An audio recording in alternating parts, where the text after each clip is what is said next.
ខ្ញុំបាទសូមគោរពអនុញ្ញាតជម្រាបសួរដល់ពុកម៉ែបងប្អូនក៏ដូចជាបាទទៅកាន់បងប្អូនទស្សនិកជនដែលគាត់កំពុងតែតាមដាននៅ Channel YouTube របស់ខ្ញុំ Mr. G ក៏ដូចជានៅបាទបណ្ដាញបាទសង្គម Facebook Page របស់ខ្ញុំ Mr. G ផងដែរបាទនេះជាទំនប់ទី2ហើយបងប្អូនដែលខ្ញុំបង្ហាញទំនប់នេះនៅគេហៅទំនប់នៅអនុងមានបងប្អូនបាទដោយសារតាទំនប់នេះខ្ញុំមិនស្គាល់ច្បាស់ទេបងប្អូនក៏ប៉ុន្តែ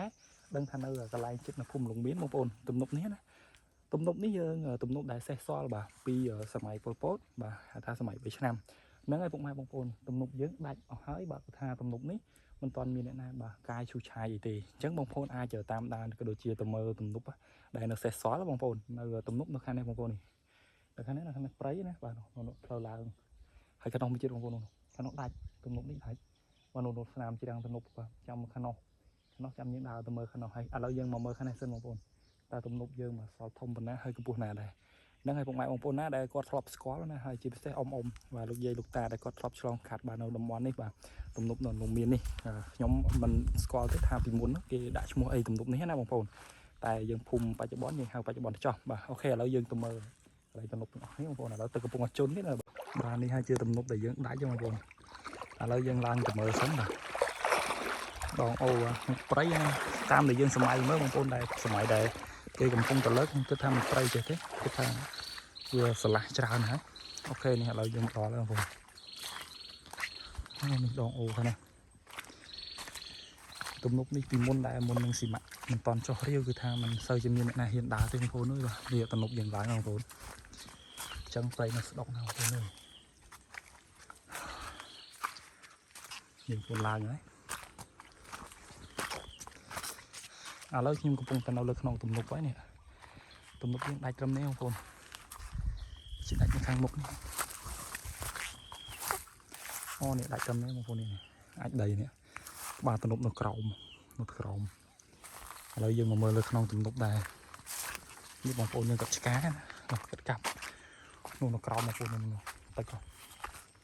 នេះយើងនៅលើក្នុងទំនប់តែម្ដង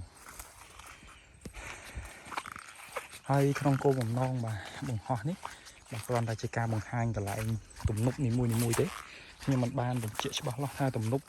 សាងសង់នៅឆ្នាំណាឬក៏បាទចំណាយមនុស្សអស់ប្រមាណ100នាក់ប្រមាណ1000នាក់ទេជាស្រ័យផងតែខ្ញុំបាទគោលដៅរបស់ខ្ញុំបង្ហាញតែបាទទំនប់ទេបាទទំនប់នេះជាទំនប់ទី2ហើយបងប្អូនthìឥឡូវយើងទៅមើលខាងមុខបន្តិចចុះខាងនោះស្រែជាពលរដ្ឋយើងទៅពីនេះប្រហែលជាកន្លះគីឡូបងប្អូនទំនប់នេះពីឥឡូវណាមិនថាពីមុនប្រហែលជាច្រើនឆ្ងាយនេះបងប្អូនទេខាងនេះជាដងអូខាងនេះគេកាយខ្លះនេះហើយជាលើទំនប់របស់យើងនៅខាងលំមានបងជាទំនប់ណាណោទៅមួបងប្អូនអើយអូទៅវាស្រែមកហើយកន្លែងនេះបាទបងប្អូនខ្លះក៏គាត់បាទកាយបន្ទប់ដាក់វិញណានេះស្នាមកាយថ្មីខ្លះក៏នៅសល់ចាស់តែនៅសល់ចាស់ច្រើនបាទនេះជាអាចដីចាស់លើកបែកដៃឯងបងប្អូនបាទនេះខ្លោចហ្នឹងឯងសត្វតែចំអូសត្វតែបន្លាយហើយបងប្អូននេះបងប្អូននេះចង់ដឹងថាបាទគេលើកនេះបាទនេះអាចដីលើកដោយផ្ទាល់ដៃបងប្អូននេះលើកដោយផ្ទាល់ដៃសម័យហ្នឹងបងប្អូនយើងនឹងស្រាប់ហើយ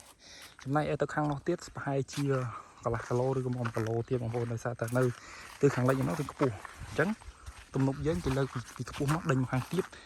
ប្រហែលជាវែងជាងតែឥឡូវយើងត្រឡប់ទៅវិញយើងទៅមើលច្រាំងខាងនោះម្ដងបងប្អូនច្រាំងខាងត្បូងម្ដងនេះហើយបងប្អូនបាទនេះនៅច្រាំងខាងជើងយើងនៅឡើយទេខាងជើងទៅចាប់ទៅខាងលិចខាងកើត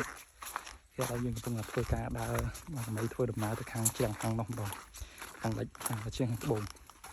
គេឥឡូវនឹងចុះពីទំនប់វិញគេកាចុះវិញហើយ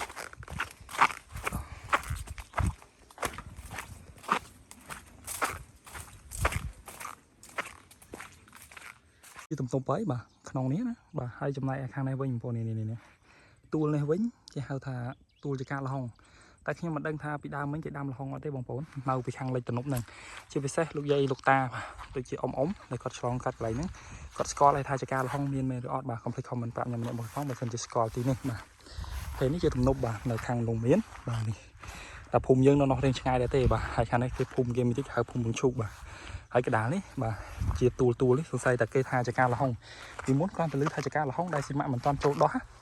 mình bay trâu thì bông ôn cứ tha từ các bà lo hơi chơi nó chẳng là đào hoa bắn tao ruồi và để sao tầm niên là bỏ và cọp đây tràn pe bông ôn ok mình hai chia cho nó đón ô bà trâu tầm núp ôn nít chia tầm tụp hết bông ôn này chia tầm núp á bà hai khăn nó chia một chỉ đang ở khang trường bà này một trang trường tầm núp á bà tầm núp đài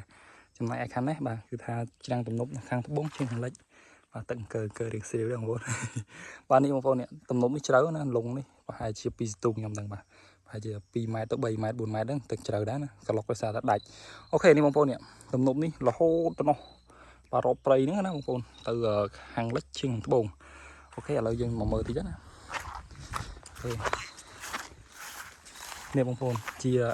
đây tầm núp hết là to đại giấy nè bông ôn đi tua lên nín và chạy nó ok ở trong những châu tầm mơ khang một tiết và khang chứ bà tại sao tao play chơi đọc lúc đó bông ôn chia cho lôn tầm núp đó nè bà trong này khang lơ nó chia tầm núp bà chia đây tầm núp tại kia lơ pun từ lời bà này cái chia tầm núp hơi chia trong lôn này kia cặp đây đi khang thằng nông nắng nằm bay vô từ đá này lơ khang lơ đi bông giờ nó so quên chứ bông phốn nó dân đọc á dân mình sợ chỉ hiện ảo mà đấy hai bông phốn mình chắc bông phốn dân trăm dân thì chụp kia nâu video một tiết cứ nâu vào khang ba cái bay bông phốn nào tầm núp ní vào bằng hai căn để cho bác đây sao ta cái lái sờ lá nó bông phốn nào ok nè mà cái cặp đây vô vì còng nó làm bay vô mà pun không lời đi bông phốn bà này là dừng lại ngồi khăn tầm núp nữaนี่ให้โฟนตุ้มนุบได้มันซอยปีสมัยบ่โปรยโป๊ดสมัยใบชนะบ่ให้วิดีโอเยอะบ่ก็เชื่อมาต่อตีเป็นจอบไว้พวกไม้ของโฟนให้กระสมบางคนชาพวกไม้ของโฟนเส้นจีพวกไม้ของโฟนสกอลหรือก็ทลอปฉลองกัดบ่นำบอลนี้บ่คอมพลีทคอมเมนต์บ่จะเสียจากบวยเพาะบ่ยังจูบเนี่ยในวิดีโอบรรทบตีดบ่นซอยปีตุ้มนุบตีทมមានទំនប់ក្បាលក្របីនិងទំនប់បាទធំជាងគេបងអស់បាទនៅក្នុងក្រោយគេខ្ញុំនឹងបង្ហាញនៅវីដេអូក្រោយៗទៀតបាទអរគុណច្រើនពុកម៉ែបងប្អូនបាទជូនពរពុកម៉ែបងប្អូនសំណាងល្អ